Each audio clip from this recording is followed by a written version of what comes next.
भाजपा की परिवर्तन यात्रा आज दक्षिण राजस्थान से शुरू होगी। परिवर्तन यात्रा गृह मंत्री अमित शाह दिखाएंगे परिवर्तन यात्रा को हरी झंडी।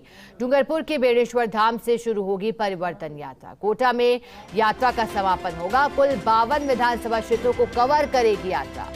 2433 किलोमीटर सफर तय करेगी यात्रा।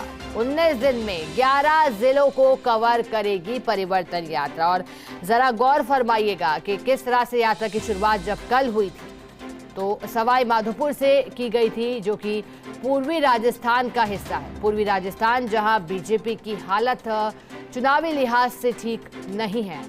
बीते विधानसभा चुनाव की बात करें तो बीजेपी ने महज एक ही सीट वहां जीती थी पूर्वी राजस्थान के लिहाज से, और वहां से भी जो सीट जीती थी उसके बाद भी प्रत्याशी की बाद में सदस्यता रद्द कर दी गई थी कुछ कारणों से। राज्यसभा चुनाव के दौरान जब स्थितियां कुछ ऐसी बनी थी उसके बाद ये निर्णय पार्टी ने लिया था। लेकिन पूर्वी राजस्थान में चुनौती इसलिए भी अधिक हो जाती है क्योंकि मुद्दा वहां एक बड़ा ईआरसीपी को लेकर के भी है। लेकिन अब चारों दिशाओं में परिवर्तन यात्रा निकल रही है। कल राष्ट्रीय अध्यक्ष जेपी नड्डा पहुंचे थे। सवाई माधोपुर त्रिनेत्र गणेश जी की धरा से हरी झंडी दिखा करके शुभारंभ किया था। इसके बाद अब यात्रा डूंगरपुर के बेणेश्वर धाम से शुरू होगी, जिसमें गृह मंत्री अमित शाह पहुंचेंगे, हरी झंडे दिखाएंगे। और इसके बाद यात्रा की शुरुआत रामदेवरा से की जाएगी और फिर उसके बाद आगे यात्रा की शुरुआत गोगा मेड़ी जी की धाम से की जाएगी। हमारे साथ सहयोगी सत्यनारायण शर्मा जुड़ गए हैं एक जानकारी के साथ। सत्यनारायण, जानकारी दीजिएगा आज कार्यक्रम को लेकर के, क्योंकि कल तो पहुंचे थे राष्ट्रीय अध्यक्ष जेपी नड्डा और अब अमित शाह भी पहुंचेंगे। क्या जानकारी है पूरे कार्यक्रम को लेकर के? देखिए, अमित शाह थोड़ी देर में जो धाम है बेणेश्वर धाम में यहाँ पर पहुंचने वाले हैं और यहाँ पर पहुंचने के बाद वो भाजपा की जो परिवर्तन यात्रा है उसकी दूसरी यात्रा को वो हरी झंडी दिखाएंगे। कुल 52 किलोमीटर विधानसभा क्षेत्रों में कवर करेगी यात्रा।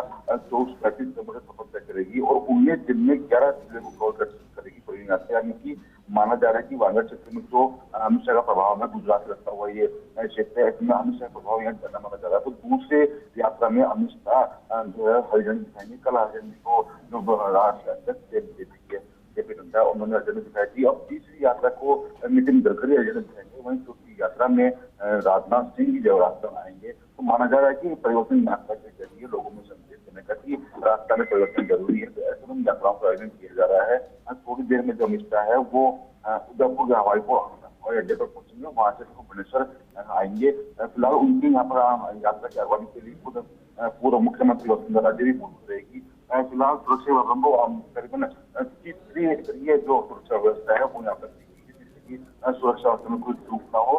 थोड़ी देर पश्चात 12:35 अमित शाह का जो हेलीकॉप्टर है वो उदयपुर की पावन धरा पर पहुंचेगा। सत्यनारायण, क्योंकि हम बात कर रहे हैं चुनावी लिहाज से भी, क्योंकि 52 विधानसभा क्षेत्रों पर फोकस रह रहा है। सत्यनारायण, जानकारी दीजिएगा, क्योंकि उदयपुर संभाग पर फोकस ना सिर्फ बीजेपी का बल्कि कांग्रेस का भी। आपको याद होगा जब राहुल गांधी भी पहुंचे थे आदिवासी दिवस पर वहां, और फिर एक विशाल जनसभा उन्होंने भी की थी। और अब उदयपुर संभाग के ही डूंगरपुर जिले से निकाली जा रही बेणेश्वर धाम से यात्रा का आगाज होगा। क्या लगता है कितना चुनावी फायदा लेने की कोशिश अब बीजेपी की ओर से यहाँ की जाएगी परिवर्तन संकल्प यात्रा के लिहाज से? देखिए, चुनावी वर्ष है और रास्ता चुनाव है, तो इसमें आदिवासी कार्ड आदिवासी लोगों को अपने हिस्से वोट साधने के लिए दोनों ही पार्टियां जो है प्रयास कर रही है। पहले जहाँ राहुल गांधी ने डूंगरपुर के अंदर अवसर करी जो आदिवासी दिवस था, उस दिन उनके अगवानी करी, लाखों अंदर भीड़ रही। और आज अमित शाह की जो परिवर्तन यात्रा बात की होगी कि कितने आदमी यहाँ पर आते हैं, किस प्रकार की यात्रा होती है। हालांकि यात्रा 2433 किलोमीटर का सफर तय करेगी, तो इसके अंदर कौन कौन से वो व्यक्ति शामिल होंगे जो कि आदिवासी समाज का प्रतिनिधित्व करते हो, तो इसमें देखने की बात होगी। चुनावी वर्ष है, नवी सालन दोनों पार्टी सकती है कि जो आदिवासी वोट है वो अपनी तरफ आकर्षित करे, जिससे कि चुनाव उनके पक्ष में हो। फिलहाल थोड़ी देर पश्चात जो अमित शाह है वो यहाँ पहुंचने वाले हैं, उसके बाद में वो यात्रा का शुभारंभ करेंगे। सत्यनारायण, एक और जानकारी दीजिएगा जनसभा स्थल को लेकर के भी वहाँ किस तरह की तैयारियां देखी जा रही है और क्या दावा किया जा रहा है, करीब कितने लोग जुटने वाले हैं? क्योंकि कल तो दावा किया जा रहा था जब सवाई माधोपुर से आगाज किया था, राष्ट्रीय अध्यक्ष जेपी नड्डा खुद पहुंचे थे कि करीब 50,000 की संख्या में वहां लोग पहुंचेंगे। यहाँ कितने लोगों को लेकर दावे किए जा रहे हैं?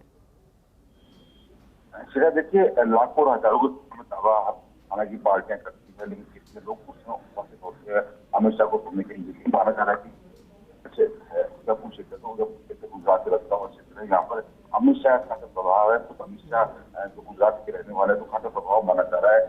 जो पूरे मुख्यमंत्री वसुंधरा राजे यहाँ पर मौजूद रहेगी, बीजेपी के जो अधिकारी हैं वो मौजूद रहेंगे, तो उनके जो के अंदर एक मायने माने जा रहे हैं, बड़ी मायने माने जा रहे हैं कि धाम से जब वो परिवर्तन यात्रा दिखाएंगे, दूसरी यात्रा निकलेगी, उसके बाद दूसरी यात्रा के अंदर नितिन गडकरी आएंगे, दूसरी यात्रा के अंदर खुद राजनाथ सिंह यहाँ पर मौजूद होंगे। तो राजस्थान में 4 यात्राएं निकालने का मतलब परिवर्तन करना बीजेपी सरकार चाहती है, बीजेपी जो पार्टी हो चाहती है, लेकिन वही कांग्रेस सरकार किसी नीति लगातार एक बात मुख्यमंत्री कर रहे हैं। लेकिन आदिवासी वोट के लिहाज से बीजेपी की यात्रा महत्वपूर्ण मानी जा रही है। किस प्रकार से जो आदिवासी वोट है वो अपनी सरकार कर पाती है, बात है।